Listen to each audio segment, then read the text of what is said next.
Welcome to another Gearwig Battle Report, a 50-point game between Tom's Mercenaries and James's Skorne. The game was played at Crossroad Games in Standish, Maine. Tom is bringing Damiano with a Nomad and his character Jack Rocinante. He's also got the Journeyman Warcaster Gaston, who has a Mule and a Vanguard in his battle group. He's got a full unit of Steelhead Riflemen. He has Lady Ayanna and Holt. He has Dougal McNail and Gorman de Wolf, as well as a full unit of Boom Howlers.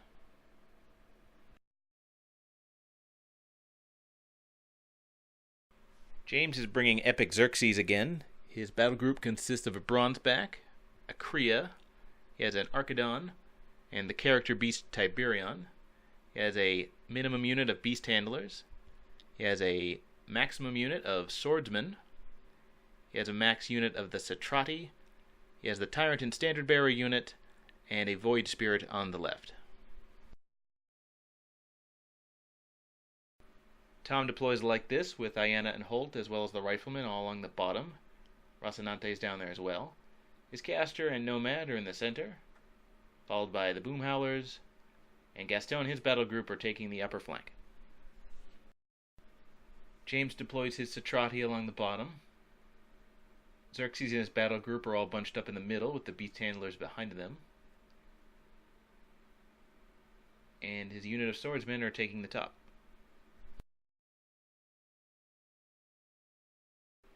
Tom's mercenary contract allows him to advance deploy all his solos, and does so like this. And the game will be played on the 2015 Steamroller Scenario Incursion with 3 flags.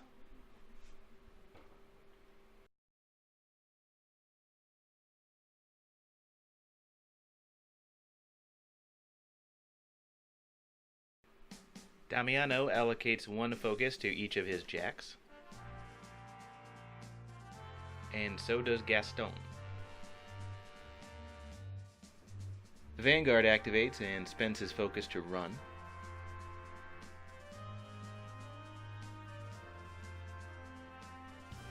And the Mule does the same.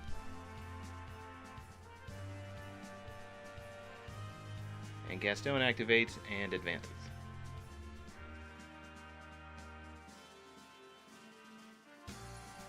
Dougal goes next and runs behind this wall. And then Gorman joins him. Then Ayanna and Holt activate and run to the high ground. The Nomad spends his focus to run.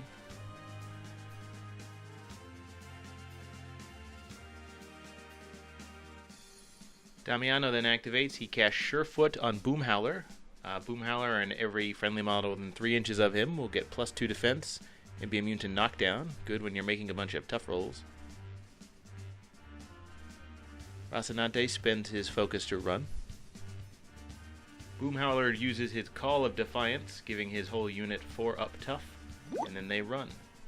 They don't have Pathfinder here, so they avoid the forest. And end up like that.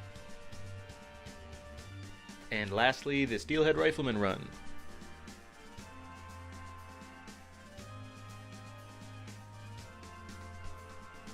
And end up like this.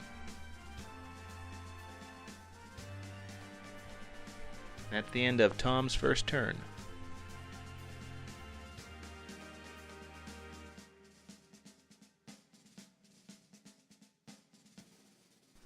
James begins by activating his Tyrant and Standard Bearer unit. They give the unit of Satrati the Pathfinder advantage, and then they advance toward the forest.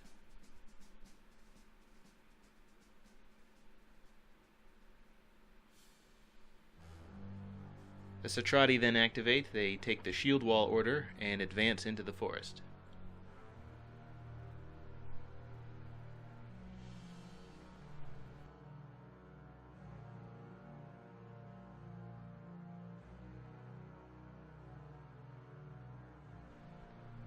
The swordsmen run.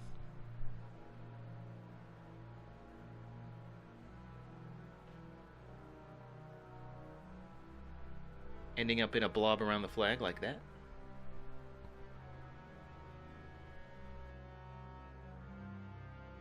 Xerxes activates, he casts mobility, speeding up himself and his battle group, and then he advances.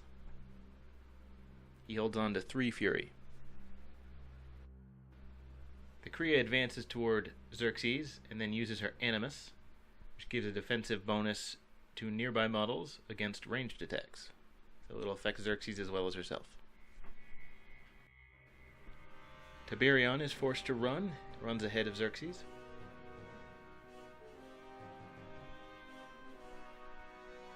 And then the Bronzeback does the same. James has 4 fury out there right now, and only room to leech in 2 next turn. So as Beast Handlers activate, they advance forward, and the one near the Kriya is able to remove the 2 fury on the Kriya.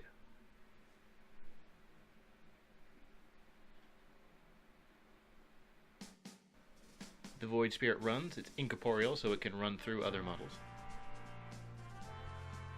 And lastly, the Archidon just advances. And that's the end of James's first turn.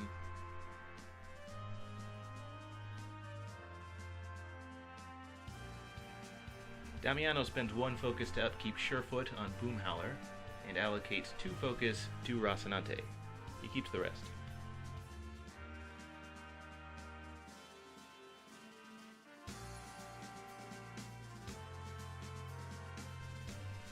Gaston allocates 2 to his mule. He keeps 1 himself and then allocates another 1 to his vanguard. The mule is the first model to activate. He takes the aiming bonus and fires a shot into that clumped up blob of swordsmen. He boosts the attack roll, needing a 6, hoping to crit. He rolls a 13 with 2 4s. That is a crit. All the models under this AoE will be thrown before taking blast damage. The throw distance is just an inch. The blast damage, dice minus 6, doesn't end up killing any of them. The swordsman directly hit was immediately obliterated. The rest are thrown back 1 inch and knocked down. Then Gaston fires at one of the knockdown models, just needing not Snake Eyes to hit. That's a hit. And at dice minus 2, he kills it. Gaston's ranged weapon has a rate of fire of 2, so he's able to buy a second attack. This time he targets a standing model. He needs a 6 to hit thanks to the aiming bonus. He hits and destroys the model. The Vanguard assaults one of the standing swordsmen. He can make a ranged attack at the end of his movement. He needs a 7 to hit and rolls a 7. The shot destroys that model. The Vanguard's melee attack destroys another, and the swordsmen fail their command check and are now fleeing.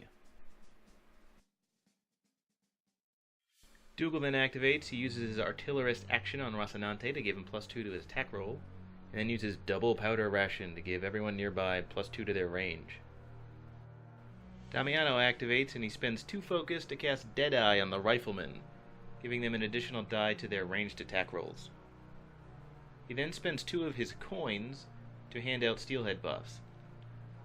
He gives the rifleman money shot for 1 of his coins. That gives them +2 to their attack and damage rolls for ranged weapons. Then he spends a 2nd coin to give them reform. This ended up being illegal. While Damiano is allowed to hand out multiple buffs in 1 turn, each steelhead unit can only benefit from 1 paymaster buff at once, so these guys weren't legally able to get both money shot and reform. But we didn't catch it at the time. The Boomhowlers activate and just advance. They're going to look to take some attacks with their ranged weapons. Their rat is very low, but Titans aren't too hard to hit. They end up like this.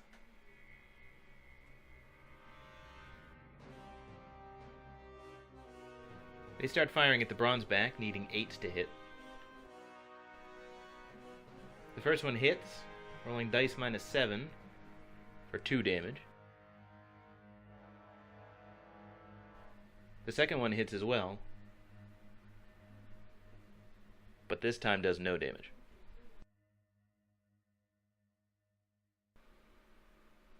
A third one hits, rolling a lot of 9s here.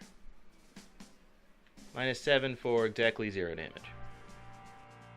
Boomhowler's a little better, he only needs a 7 to hit, but misses.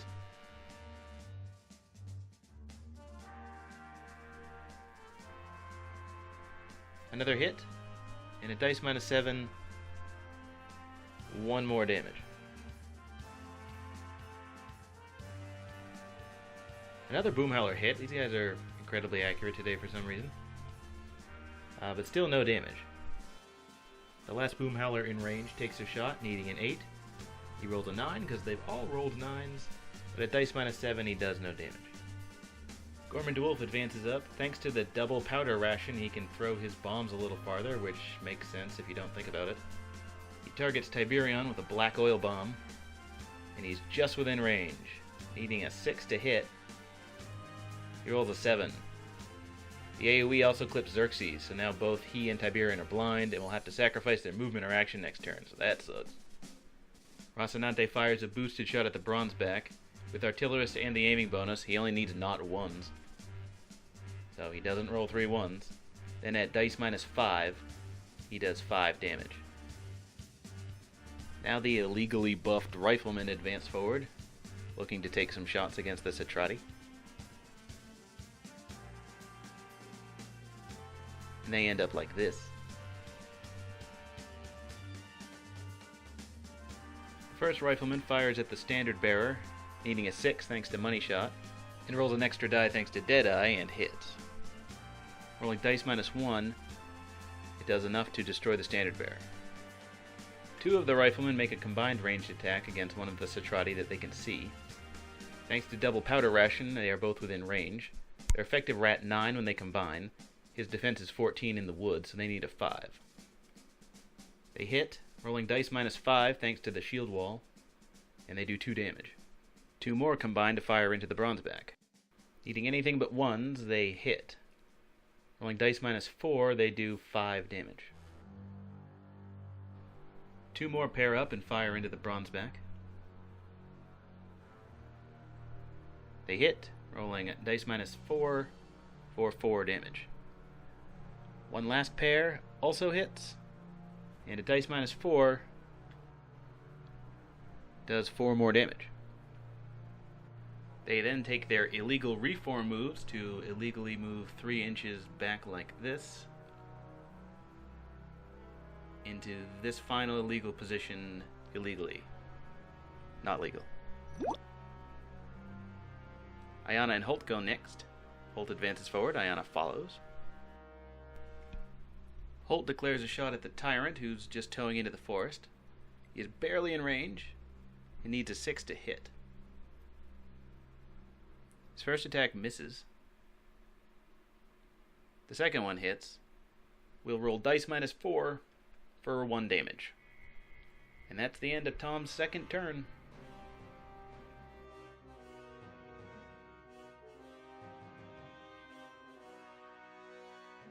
Xerxes leeches in Fury to go back up to full.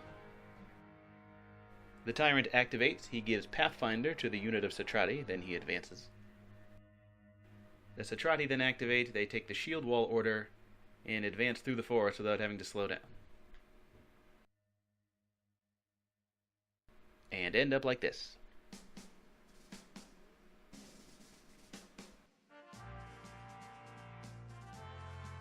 The Void Spirit activates and runs toward Gaston and company.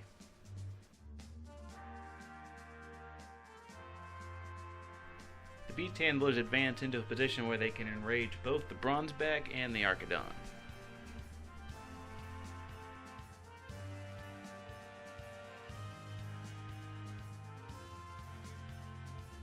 Tiberion activates. Thanks to Gorman's black oil bomb, he has to sacrifice his action. He just advances toward the flag. Xerxes sacrifices his action as well. Then he casts mobility. Then he advances.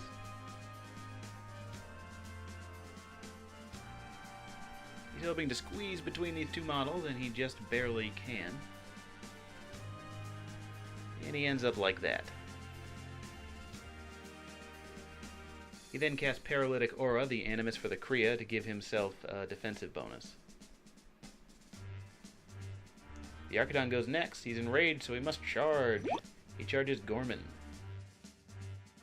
He boosts the attack roll, needing an 8. But misses. Buys and boosts another attack roll. This hits, and thanks to the enraged strength buff, it's enough to blow Gorman right off the table without needing a roll. The Bronzeback uses his Animus, which gives him beatback, and then he charges a Boom Howler. He'll need a 5 to hit. It hits, forcing a tough roll that passes. It does push him back, though. He then moves an inch and attacks a Boom Howler benefiting from Surefoot. Now he needs a 7 and misses. His third initial attack misses as well.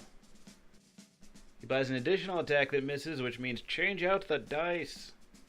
There's a hit, forcing a tough roll that passes. He moves again, buys an additional attack, looking for a 7. It hits, forces a tough roll that fails. The Kree advances to hang out near Xerxes.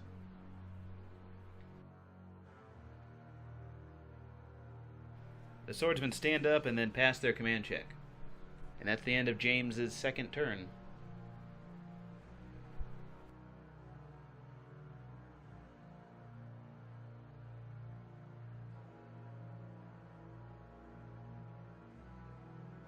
Gaston allocates 2 focus to his vanguard. He keeps 1 for himself and gives 1 to his mule. Damiano upkeeps Surefoot and gives 3 to his nomad. Ayana activates and attempts to cast her Kiss spell on Xerxes. If it hits, he'll take +2 damage from all sources. She needs a 5 to hit, but rolls a 4.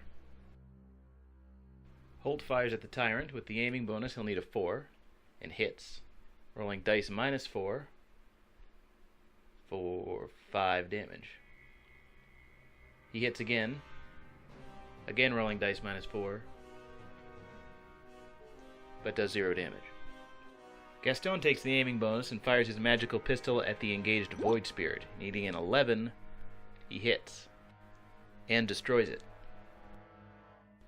The mule activates and advances forward.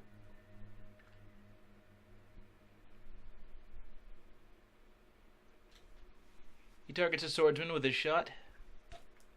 It would hit all 3 models if he hit. He boosts and looks for an 8, which hits. And the blast damage destroys all the models that were under the template. The Vanguard advances with plans to make melee attacks against both of these guys. He'll start with his shield. He needs a 7. Hits, and it destroys that guy, and his reach weapon clears out the last swordsman. Damiano activates.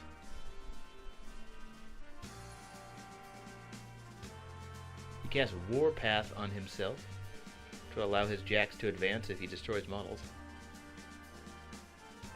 And then he uses his feet, giving friendly models +3 strength and armor. Then he fires his pistol at the Archidon, but misses. The Boom Howlers activate and advance. They try to surround these war beasts to get as many melee attacks as possible.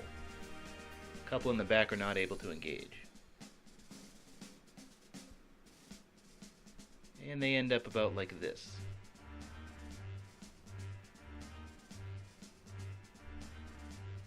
The one at the top takes a range shot against the Basilisk, but misses. The other one starts swinging on the Bronzeback.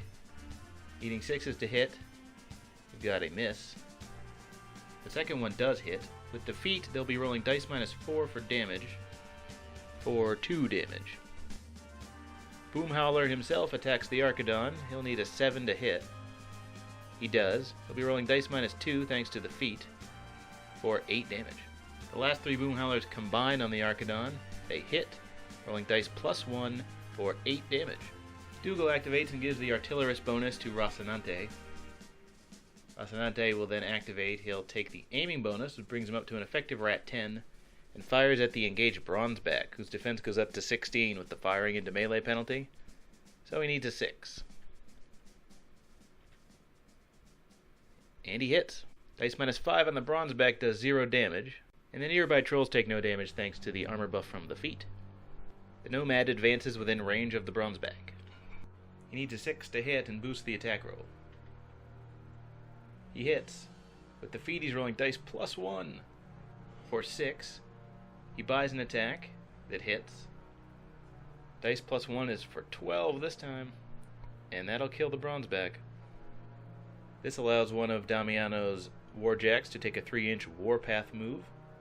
Rocinante goes there. The steelhead activate and make some shots into the Satrati. They're going to need to combine to crack that armor, so 4 of them bunch up to fire at 1 Satrati. Needing not ones to hit, they hit. They'll roll -5 for damage, but do no damage. Another batch of 4 make the same shot. Looking for not snake eyes, they hit. They'll roll dice -5 for 2 damage. The last 2 pair up. They hit. They'll be rolling dice -7 now for 2 damage. Tom forgot to use Money Shot for that unit and really regretted it during that entire activation. That ends his 3rd turn.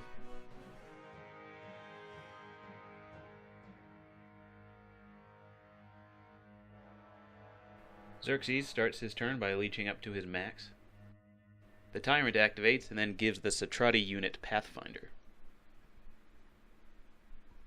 He advances toward Holt and is just barely able to get him in his reach range. He'll need a 7 to hit. Hits. He'll be rolling dice +1 with a Weapon Master die added on, which is plenty to kill Holt. Ayana has to make a command check, but she passes. The Satrati take a charge order. One is able to charge Lady Ayana, but knocks over the Tyrant in the process. And the rest charge Riflemen.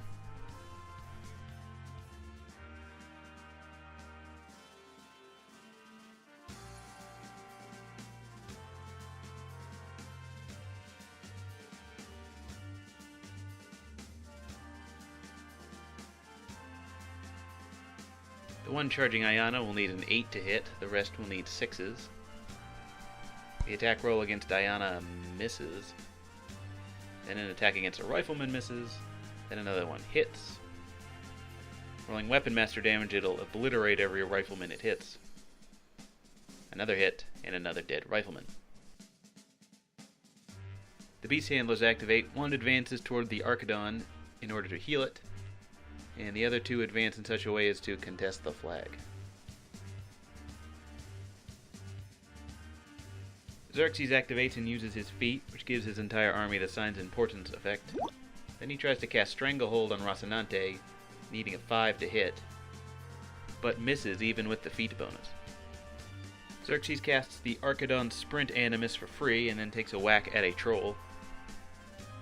He hits.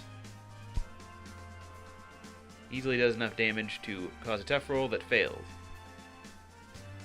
At the end of his activation, Xerxes can then make a full advance. He uses it to scooch down here and end up base to base with the flag. The Kriya follows him, as she usually does, and then uses her Animus, Paralytic Aura, to give nearby models a defensive bonus against ranged attacks.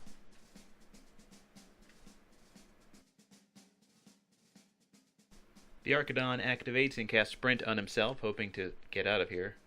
Starts whacking some trolls, needing an 8 to hit because they have Surefoot. He misses after dropping the lowest die. Misses again. Buys his last attack that also misses, so the sprint doesn't go off at all. Tiberian waddles up to start punching some trolls. He'll need a 7 to hit. And with the feat he does, each of his hits will force a tough roll. This tough roll passes. Tiberian buys an attack. It also hits, forcing a tough roll that passes again. He gives up killing trolls, casts his Animus, and then that ends James's turn.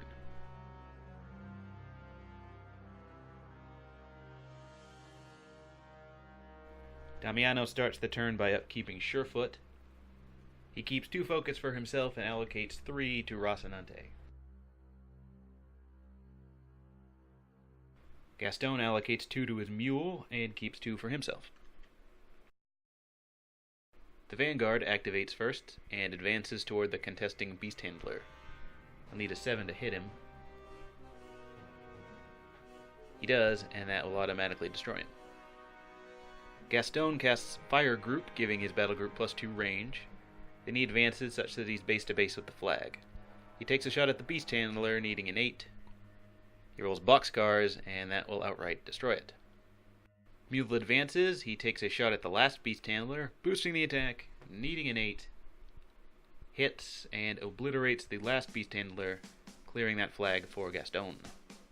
Damiano casts Death March on the riflemen, giving them +2 mat. Ayana goes next. She tries to use her Kiss spell on the Citrati. She only needs a 4 to hit, and hits easily. They will now take +2 damage from all sources. The riflemen advance up to try whacking them with their melee weapons. They're normally bad at this, but with the buffs on them, they're able to do some damage to all of the Citrati and actually destroy the one at the top. Rocinante advances up to whack some Citrati over the rifleman with his reach weapon. He'll need a 7 to hit. He should be rolling dice +3 damage, but he forgets about the kiss. First attack hits. Even with the dice +1, he's able to kill him. He buys an additional attack on a different Citrati that misses. Buys another attack that hits. Should kill him outright. We forget about the kiss. He's left with a box. He buys an additional attack. Hits. Does plenty of damage this time to finish him. He's allowed to take a quick work shot, a ranged attack. He does. That attack hits. And forgetting the kiss, does 4 damage. Dougal activates next. He advances up. He fires his quad iron at the tyrant up on the hill. He'll need a 7 to hit. It hits. It'll roll dice -6 and allow him to fire again. It does 1 damage. His next shot also hits. It does 2 damage, which is enough to destroy him. The Boom Howlers activate and advance to surround these war beasts.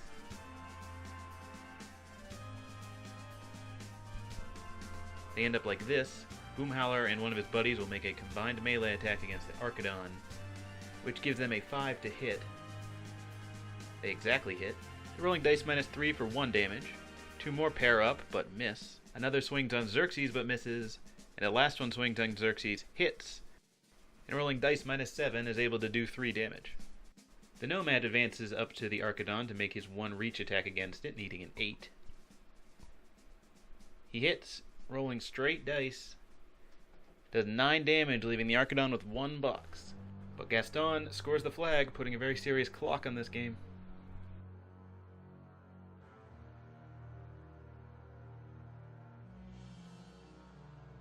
Way too much fury out here, so both Tiberian and the Archidon will make frenzy checks. He's hoping the Archidon fails, but he passes. He wants Tiberian to pass, but he fails.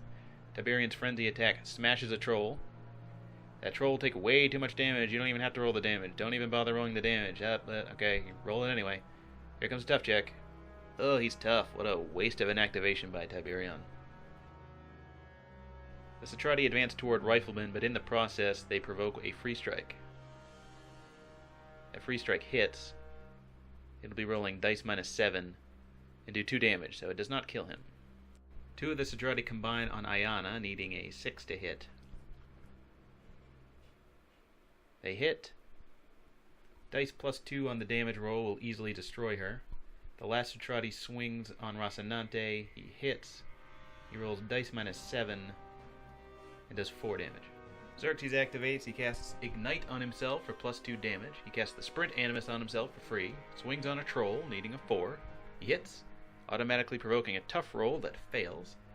He swings again, needing a 4. He'll roll dice -2 with his standard. That's enough to provoke a tough roll that also fails. He uses his sprint movement to move into the fray and then ends his activation. The Kriya advances forward, and then she uses her Animus. The utterly crippled Archidon tries to make a desperate flyover toward Damiano. Will provoke about 1,000,000 free strikes. The first one hits, and all it needs to do is 1 damage to finish him, and it does. James was not able to contest the flag that Gaston was sitting on at the top of the map, and he really has no way to do that in the future either. So he's only going to have 1 more turn before he loses on control points, and he's going to have to assassinate Damiano on that turn.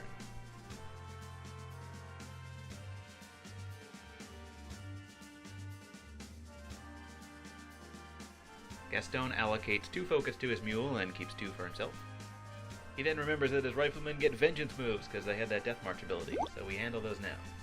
2 of them swing on Citrati, needing 5s. 1 hits. They'll roll dice -7 for 0 damage. The second one hits as well.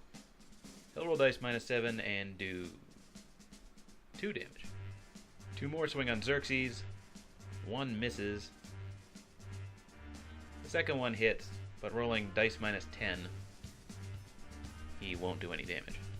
Damiano allocates 3 to Rocinante, 1 to the Nomad, and upkeeps his spells.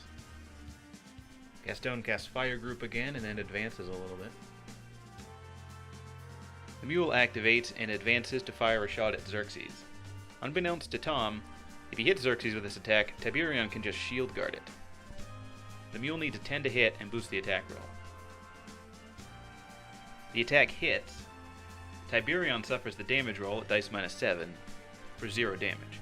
Now we treated this like the AoE were then centered on Tiberion, but this is not correct. When a shield guard model suffers the damage roll, you don't move the AoE just stands where it initially would be, and thus these blast damage rolls we were rolling would not have happened, although ultimately they did nothing. The riflemen start taking some melee attacks on the injured Citrati. They're able to destroy 1, and a second. So, pound 9 weapons getting it done. The remaining ones take whacks on Xerxes. They'll need a 6 to hit, but at dice -10, they aren't able to do any damage.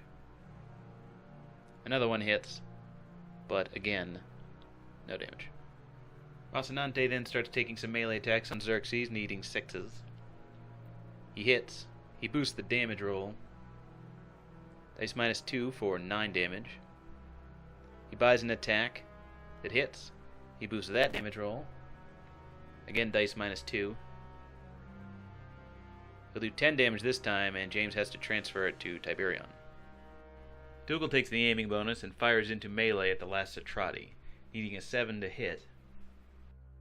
He'll hit. Rolling dice -6 for damage, he'll do no damage. But his second shot hits. It'll roll dice -6 and do 1 damage, allowing a third shot that hits. This time doing 0 damage. He somehow manages a 4th shot into melee that hits. At dice -6, it'll do 2 damage, which is just enough to kill him. The Boomhowlers activate and surround Tiberion to set up a 4-man combined attack. This will bring their effective mat up to 10, so they'll just need not Snake Eyes to hit. The attack hits, and rolling dice -5 does 1 damage. The Nomad activates and advances to take a swing on Xerxes. He'll need a 7 to hit. He hits, and rolling dice -2 does 7 damage that James must transfer. He buys an attack that hits, again at dice -2, doing 8 damage that again must be transferred. All of this damage gets dumped on Tiberion, which cripples his spirit. Tom also scores 1 more point, forcing James to assassinate him on his next turn or lose.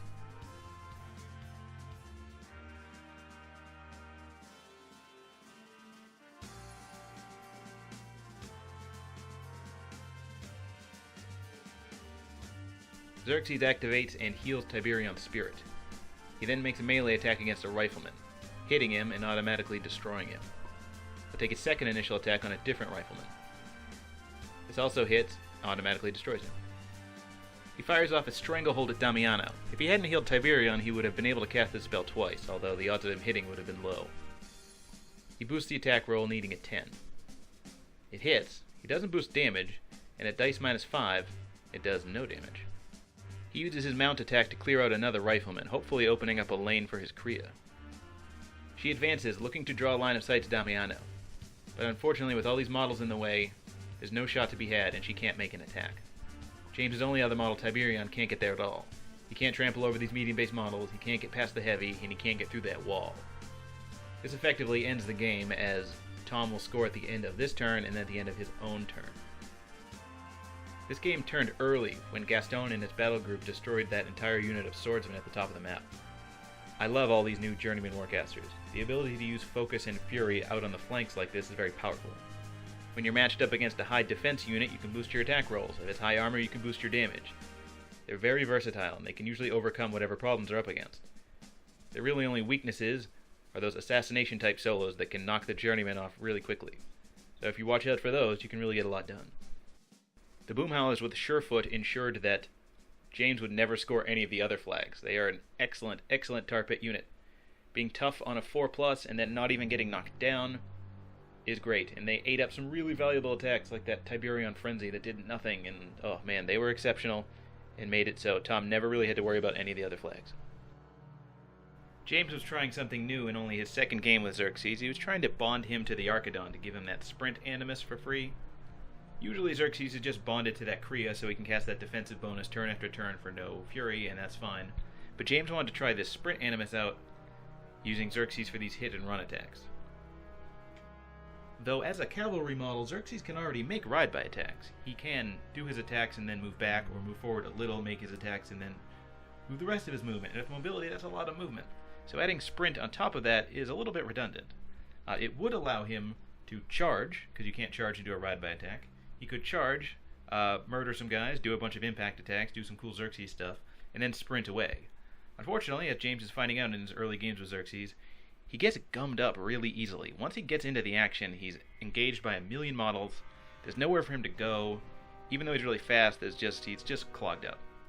So maybe he would have worked better hanging way in the back and then doing these surprise long-range charges that he could then sprint away from.